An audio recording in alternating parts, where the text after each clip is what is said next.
often when I come to Alnoba, the great leaders that I'm introduced to are younger than I am.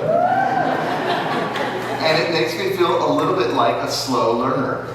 So that's kind of sobering in its way, humbling in its way.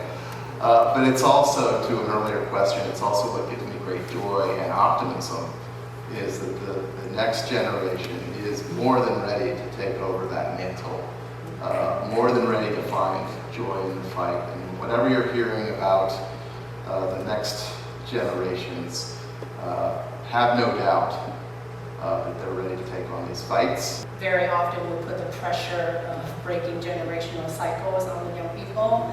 And there's a reason why it's very hard to break, because you actually require the previous generation to also heal at the same time. And so I think that, that generational curses, yes, will be broken by the younger generation, but it has to be on top of the shoulder of the older generation also doing the healing at the same time as well. And so in this room are some of the best and boldest leaders. And tonight we're going to honor five leaders who change people's lives. And so I want to thank everybody for their courage and thank these 5 leaders for the good fight that you do. And I'd like to invite my mom to come up and then really to give a blessing. So this is a time where I think those of us in this generation and the next generation and the lower generations have to get busy doing something about the state of, maybe I should say the universe, but the state of the world now. So we are hoping to do a lot of that here at the Alnoba Foundation.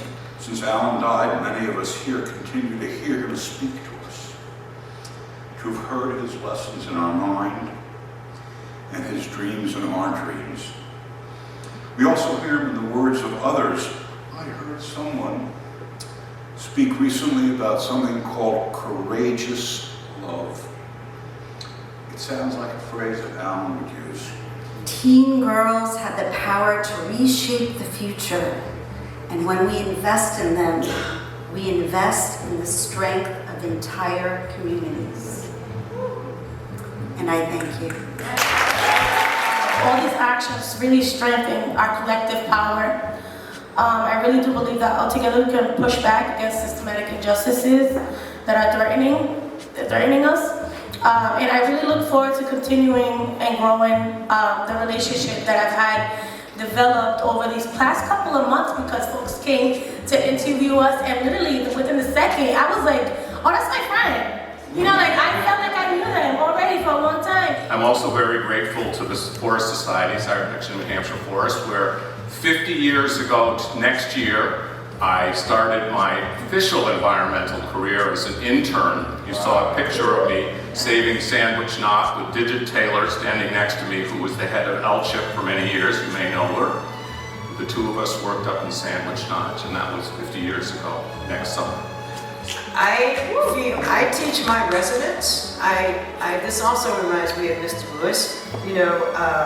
The way I teach my resident is that this notion that there is an epiphany just outside one's comfort zone.